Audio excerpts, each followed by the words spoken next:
What if I told you a documentary crew got full access to locker rooms where LeBron, Curry, and Olympic legends made history? This is the untold story of Netflix's Court of Gold, and how director Jake Rogel captured basketball's most jaw-dropping moments. Hey sports fans, Coach Nick here, and welcome to B-Ball Breakdown. I am honored to have the director of the latest Netflix documentary called Court of Gold, Jake Rogel. Thank you so much for being part of the show and giving us some special insights behind the scenes of what is, I got to tell you right off the bat, is a riveting documentary that you created. Thank you. I really appreciate the intro and the kind words, and congratulations on all you have going on, man. I'm psyched for you.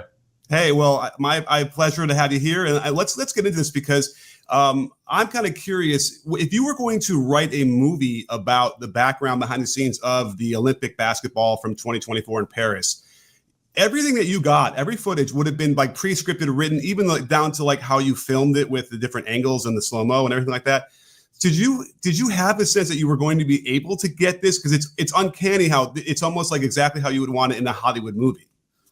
No, definitely not the way it unfolded. You try to put yourself in the best position to capture the most compelling stories by picking the right teams and following the right players. And so you have a sense of like, okay, there is like a floor to this. And the floor is like at the minimum, the US blows everybody out and you get cool access to the biggest stars. For it to unfold the way that it did, does feel like a Hollywood movie. It does feel scripted. You know, you understand when people say sports are rigged because it's like so perfect. You're like, how could that have actually happened? But it did. How did Jake's team get coaches like Steve Kerr and superstars like Steph Curry to trust them? The answer, raw authenticity. Have tried to do. So I just try to stress that even though I'm a stranger, I want to be as authentic as possible. And I want this piece to be as authentic as possible. And the best way to do that is for you to be as honest as you possibly can.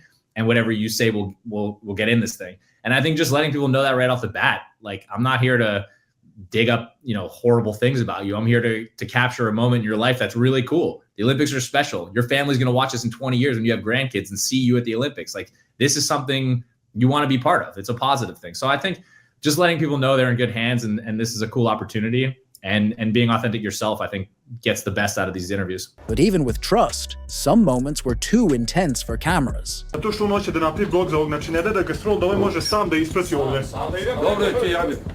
no, it was like establishing rapport, letting them know they can trust us and that we understand that we are, at the bottom of a long list of things they have to do and we don't want to get in the way. So I think when you come at them with respect and making sure they know they have control, which they really do, we're not just saying that, they are more willing to be patient with you. And we were in those locker rooms pretty much the entire time. The most explosive moments weren't on the court.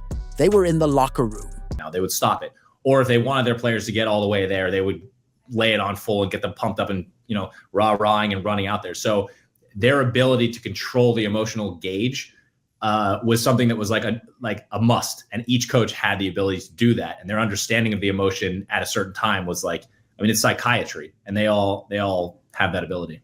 I mean, come on. There must have been like a coach that was better than everybody else at doing that, wouldn't you say? No, because you can't take a coach's approach and apply it to a different set of players than the ones he's talking to, because every coaching approach is catered to the group that they're speaking to. So like if you took Steve Kerr's style and put it to the French guys, I don't know if there would be a connection there. Or if you took Coach Calais' style and put it to Serbian guys, same thing. These coaches know their guys so well that everything is catered towards that group of guys. So like it felt like it was effective. All these teams did pretty well in the Olympics, so it felt like it was effective for each coach. So like it's actually in a weird way hard to compare the coaches because the teams were very different. Coaches control emotion like psychiatrists. One speech could make players run through walls or freeze under pressure. And sometimes the cameras caught secret strategies never meant for TV. Kicked you out. And I guess that was a conscious decision. Look, we got to keep at least one of these moments in the actual doc, right? Yeah, you want, again, always coming back to authenticity. Like you want people to know what it was like. And like getting kicked out of a locker room, most people haven't been kicked out of a locker room. So like, you want to see what that feels like? Here you go. It's giving people access moments that they're curious about what it feels like and being true to those moments and not showing something that didn't happen or showing it in a different way. It's like letting that play long and just being like, here's a minute in the locker room and just letting it. It's a cool way to see things. Like as a fan of docs, when I'm watching something, I want to feel like I'm seeing what's happening and not being told by someone what's happening. And I think that's a good sort of like place to ground yourself in when you're trying to cover this stuff. So like, yeah, that moment, it was fun to see what it's like to get kicked out of a locker room. Like when we're watching that footage, it's interesting. So it was an easy thing to include. The crew knew they had gold when Steph Curry made history, but the real shock came after the game. There's never a time where we said do something. It was always let's capture what's happening. And I think people are surprised to see these moments of superstars feeling like normal people, because they live these lives that you see online or on TV, and it's like all the glitz and all the glamour, and like you don't see them being normal people. So like if we were all hanging out on the steps and one guy was by himself, you wouldn't think twice about it because we feel like normal people.